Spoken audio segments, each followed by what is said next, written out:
This is the first of hopefully several videos aiming to help pupils studying history at A-level or GCSE.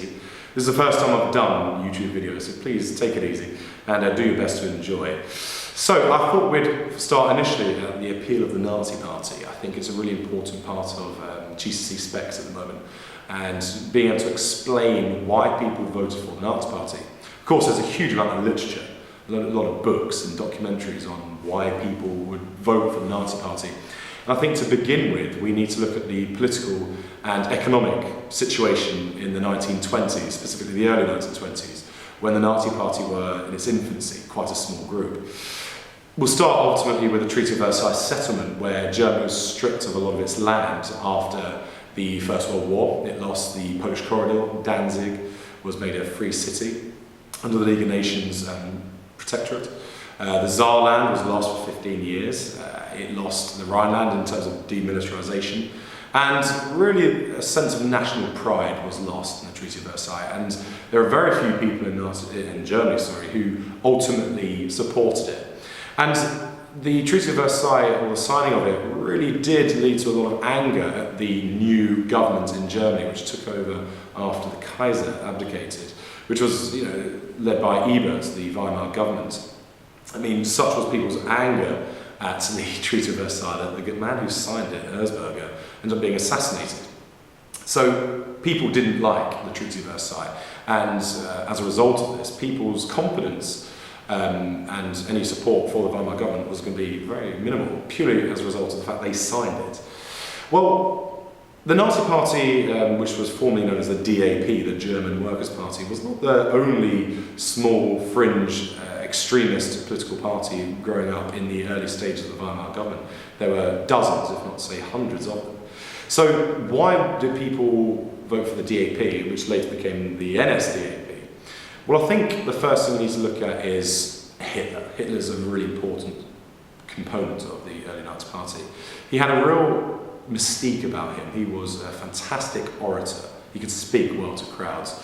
And whilst he wasn't the founder of the DAP, that was Anton Drexler, he very quickly became their star attraction at places like the Bürgerbühne and the Hofbrauhaus in Munich, where he would speak to crowds of maybe 2,000 to 3,000 people.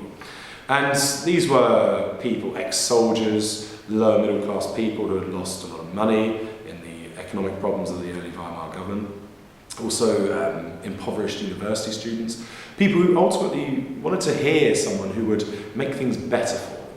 And Adolf Hitler was very good at doing that. He would commonly be about 30 minutes late to meetings.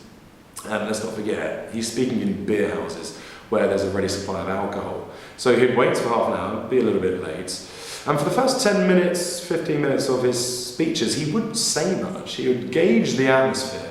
And once he had sussed out how susceptible the audience was to vitriol, Hitler would then launch into it, using hand gestures and very well-rehearsed speeches. This is not off-the-cuff stuff. Hitler knew what he was talking about, and you can look at lots of evidence, such as his photographer Heinrich Hoffmann would commonly take pictures of Hitler in several poses just to show him doing a stance and to maximise the effect. So Adolf Hitler was truly a star appeal to the early Nazi Party, and that went all the way through. After the failed Munich Putsch in 1923, the trial of the Nazis was a perfect platform for Hitler to express his views on a national stage, because let's not forget the Munich Putsch and the Nazi Party were confined really only to Munich and the surrounding area, to say the least. So Hitler's appeal is very important, and we'll come back later to Hitler's appeal, but in the early stages it's very important. We discussed the economic and political problems at the time. Ebert was somewhat weak, and the political landscape with proportional representation wasn't good, so it allowed parties like the Nazis to have room and have scope to grow.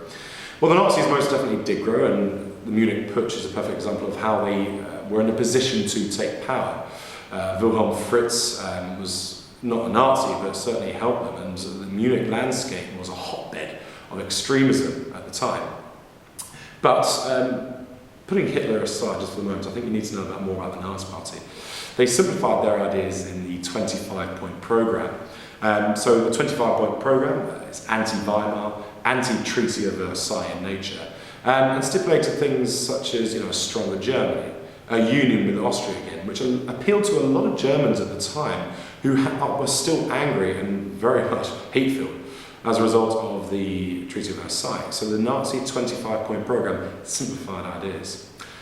A key area and a key aspect of the Nazis' appeal was propaganda.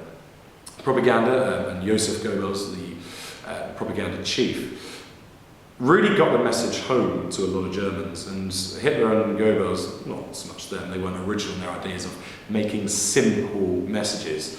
And the Nazis were very good at that, simplifying complex ideas and making vague promises. And an example being work and bread, simple ideas for people who were starving, and simple ideas for people who had no job. So ultimately, propaganda is important. The appeal of Adolf Hitler and the economic and political weakness of the time is very important. But ultimately, under the Stresemann years, the Weimar government recovered. Hyperinflation was finished.